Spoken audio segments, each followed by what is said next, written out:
Continuando nuestra marcha por el segundo libro de Samuel, llegamos hoy al capítulo 7. El capítulo 7 del segundo libro de Samuel nos trae al pacto de Dios con David. Francamente, es muy difícil entender a los profetas de aquí en adelante sin saber acerca de este pacto. Uno de los motivos por el cual muchos se hallan desesperadamente confundidos en el estudio de la profecía es porque no hacen caso de un capítulo como este. El capítulo 7 de este segundo libro de Samuel es uno de los capítulos más importantes en todo el Antiguo Testamento. Si usted no concuerda, tome en cuenta que el Nuevo Testamento, allá en el capítulo 1 del Evangelio según San Mateo, versículo 1, principia con estas palabras: Libro de la genealogía de Jesucristo, hijo de David, hijo de Abraham. Eso tiene mucha importancia porque las promesas que Dios hizo a David fueron y serán cumplidas en la profecía. Cuando el ángel Gabriel se apareció a María, el doctor Lucas nos dice allá en el capítulo 1 de su Evangelio, versículos 30 al 33, que le dijo a María: María, no temas, porque has hallado gracia delante de Dios, y ahora concebirás en tu vientre y darás a luz un hijo, y llamarás su nombre Jesús. Este será grande y será llamado Hijo del Altísimo, y el Señor Dios le dará el trono de David su padre. Esto se refiere al capítulo 7 de este segundo libro de Samuel. El apóstol Pedro comenzó con el capítulo 7 de este segundo libro de Samuel cuando predicó en el día de Pentecostés. Leemos allá en el capítulo 2 del libro de los Hechos de los Apóstoles, versículos 29 y 30, que Pedro dijo: Varones hermanos, se os puede decir libremente del patriarca David que murió y fue sepultado, y su sepulcro está con nosotros hasta el día de hoy. Pero siendo profeta, y sabiendo que con juramento Dios le había jurado que de su descendencia, en cuanto a la carne, levantaría al Cristo para que se sentase en su trono, también vemos lo mismo al leer el resto de este capítulo 2 de los Hechos, versículos 25 al 36. Pedro se refiere a lo que Dios había prometido a David. También el apóstol Pablo en su epístola a los Romanos dice en el capítulo 1, versículos 1 al 3, Pablo, siervo de Jesucristo, llamado a ser apóstol, apartado para el Evangelio de Dios, que él había prometido antes por sus profetas en las Santas Escrituras, acerca de su Hijo, nuestro Señor Jesucristo, que era del linaje de David según la carne. El Nuevo Testamento termina cuando el Señor Jesucristo dice allá en el capítulo 22 de Apocalipsis, versículo 16, Yo, Jesús, he enviado mi ángel para daros testimonio de estas cosas en las iglesias. Yo soy la raíz y el linaje de David, la estrella resplandeciente de la mañana. Los profetas del Antiguo Testamento basaron sus profecías acerca del reino sobre la promesa que Dios le dio a David aquí en el capítulo 7 del segundo libro de Samuel. Usted notará que todos los profetas del Antiguo Testamento siempre se vuelven a David y a las promesas de Dios a él tocante al reino. Después de todo, ¿qué es el reino de los cielos sino el reino que Dios le otorgó a David? Por ejemplo, escuche usted a Jeremías en su profecía capítulo 33, versículos 5 y 6. He aquí que vienen días, dice Jehová, en que levantaré a David renuevo justo, y reinará como rey, el cual será dichoso, y hará juicio y justicia en la tierra. En sus días será salvo Judá, e Israel habitará confiado. Y este será su nombre con el cual le llamarán Jehová, justicia nuestra. Este llegó a ser el himno lema de los profetas, y establece centenares de años antes que el linaje de David sería Dios hecho hombre, pues dice que su nombre será Jehová, justicia nuestra. Comencemos ahora leyendo los primeros 3 versículos de este capítulo 7 del segundo libro de Samuel. Aconteció que cuando ya el rey habitaba en su casa, después que Jehová le había dado reposo de todos sus enemigos en derredor, dijo el rey al profeta Natán: Mira ahora, yo habito en casa de cedro, y el arca de Dios está entre cortinas. Y Natán dijo al rey: Anda, y haz todo lo que está en tu corazón, porque Jehová está contigo. Ahora vamos a considerar las circunstancias que rodean a estos versículos. Hemos visto que David tomó a Jerusalén. Luego Hiram, rey de Tiro, edificó un palacio para David en el monte de Sión. Por último, David trajo el arca a la ciudad de Jerusalén. Una noche, cuando David estaba en su palacio, empezó a pensar en el arca. A lo mejor fue una noche lluviosa en Jerusalén, y David debió haberse despertado oyendo la serie rápida de golpecitos de la lluvia sobre ese hermoso palacio que su amigo Hiram le había construido. Y entonces pensó en el arca de Dios, que todavía estaba en una simple tienda o carpa, es decir, en el tabernáculo. Quizá aún pudiera oír el golpeteo de las cortinas mientras pensaba, yo quiero construir una casa para Dios. Pues bien, David mandó a buscar a Natán el profeta, y le contó lo que había en su corazón, y dijo, yo habito en casa de cedro, y el arca de Dios está entre cortinas. Natán le dijo entonces que siguiera con sus planes. Y aquí, amigo oyente, vemos un caso cuando un profeta se equivocó, y queremos decir que se equivocó de veras. Natán dijo, anda y haz todo lo que está en tu corazón, porque Jehová está contigo. Bueno, quizá yo habría dicho lo mismo. El hecho es que si alguien viniera o nos escribiera diciéndonos, deseamos suscribir su ministerio de radio en cierta radioemisora, y nosotros le diríamos, sigan adelante. No diríamos, bueno, esperen mientras oramos en cuanto a esto para ver si se debe hacer o no.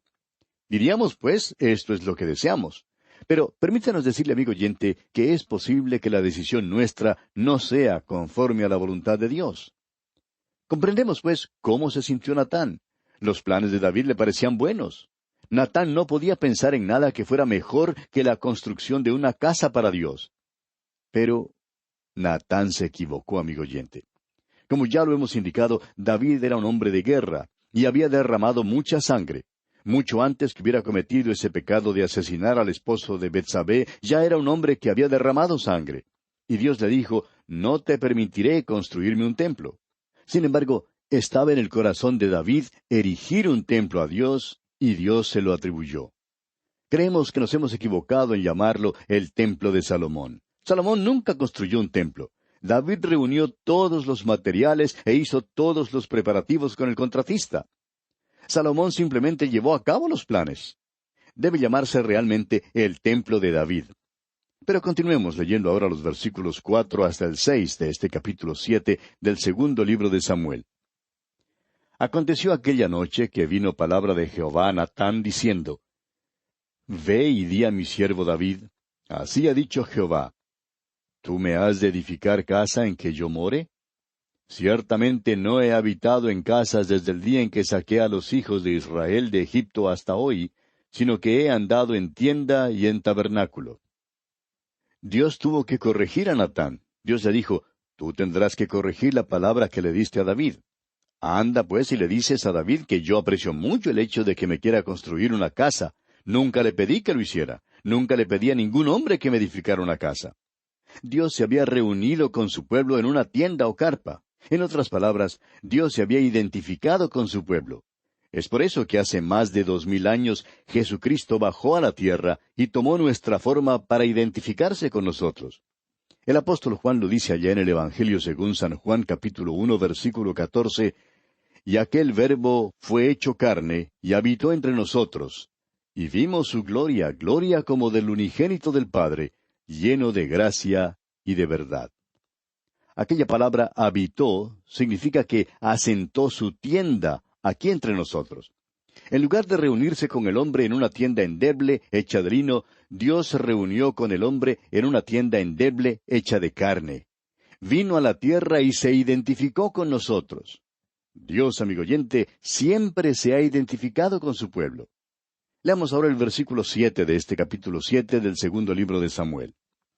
Y en todo cuanto he andado con todos los hijos de Israel, ¿he hablado yo palabra alguna de las tribus de Israel, a quien haya mandado apacentar a mi pueblo de Israel, diciendo, ¿por qué no me habéis edificado casa de cedro? Dios le dice a David, nunca les pedí que me edificaran una casa, nunca les pedí que me edificaran una casa de cedro.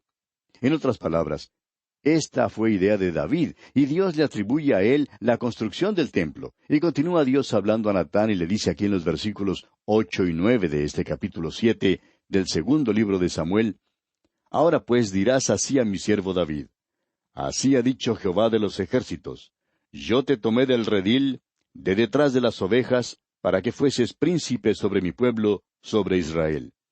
y he estado contigo en todo cuanto has andado, y delante de ti he destruido a todos tus enemigos, y te he dado nombre grande, como el nombre de los grandes que hay en la tierra. Ahora Dios le informa a David de lo que ha hecho por él y de lo que hará con él. Dios le dice, David, tú fuiste un joven pastor, y yo te elegí, te seleccioné y te he hecho soberano sobre mi pueblo.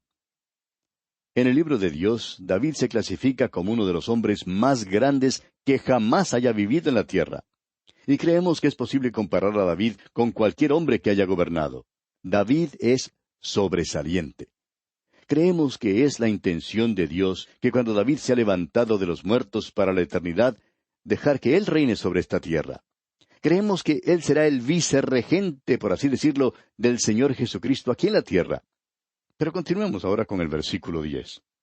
Además, yo fijaré lugar a mi pueblo Israel y lo plantaré, para que habite en su lugar y nunca más sea removido, ni los inicuos le aflijan más, como al principio. Esto es lo que Dios hará. Fíjese usted en las promesas de Dios. Primero, yo fijaré lugar a mi pueblo Israel. Segundo, lo plantaré para que habite en su lugar y nunca más sea removido.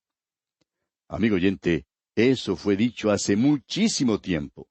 En realidad, Dios dijo eso hace más de 3,000 años y todavía no ha acontecido. Pero Dios cumplirá su promesa. Y en el versículo 11 de este capítulo 7 del segundo libro de Samuel, el Señor continúa diciendo, Desde el día en que puse jueces sobre mi pueblo Israel, y a ti te daré descanso de todos tus enemigos. Asimismo, Jehová te hace saber que Él te hará casa. Dios dice a Natán, anda y dile a David que yo le haré una casa. Eso es lo que Dios hará. David dice, quiero construir una casa para Dios. Y Dios le dice, David, no te permitiré hacerlo. Tus manos son sanguinarias. No te permitiré construir una casa, pero sé cuál es el deseo de tu corazón.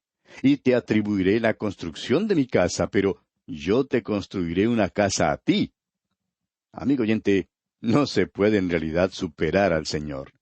Uno de los motivos por el cual nosotros, muchos de nosotros, somos tan pobres hoy en día, es porque hacemos tan poco para el Señor. Nunca nos hallamos en una posición donde Él pueda hacer muchísimo por nosotros. Podemos aprender una lección de David.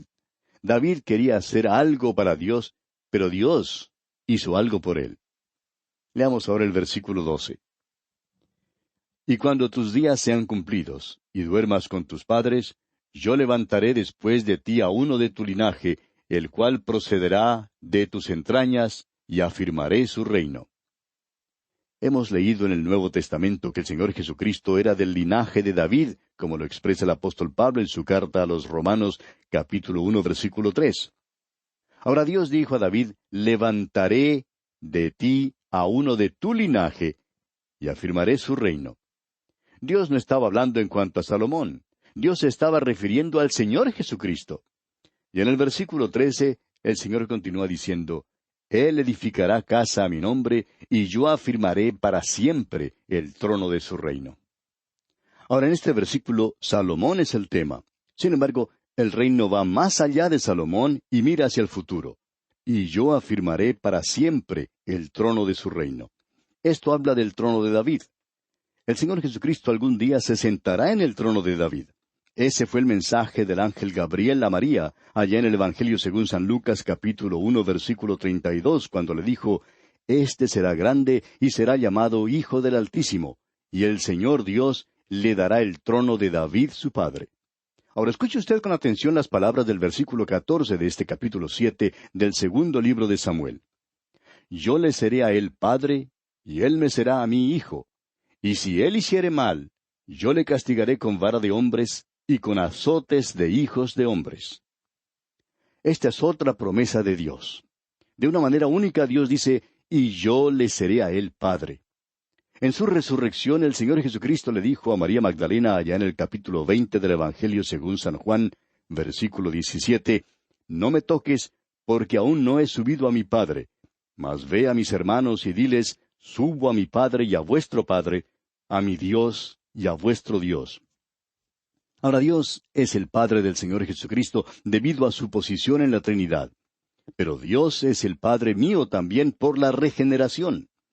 El evangelista Juan dice en el capítulo 1 de su Evangelio, versículo 12, «Mas a todos los que le recibieron, a los que creen en su nombre, les dio potestad de ser hechos hijos de Dios».